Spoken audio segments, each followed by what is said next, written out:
আসসালামু আলাইকুম বন্ধুরা, সবাই কেমন আছেন? আজকে আমি চলে আসলাম কুঞ্জের হাট তজুবুদ্দিন রোড হানি বিরিয়ানি উদ্বোধনী অনুষ্ঠানে। আজকে আমাদেরকে এখানে ইনভাইট করা হয়েছে।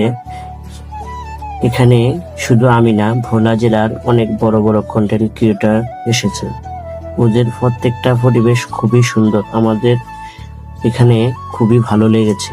তাদের খাবারের মানগুলো খুবই ভালো এবং অনেক সুস্বাদু হবে।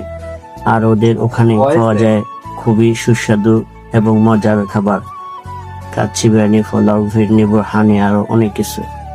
তাই বেশি দেরি না করে চলে আসুন কুঞ্জির হাট তজুবুদ্দিন রোড হানি বিরিয়ানি হাউজে। আল্লাহ হাফেজ।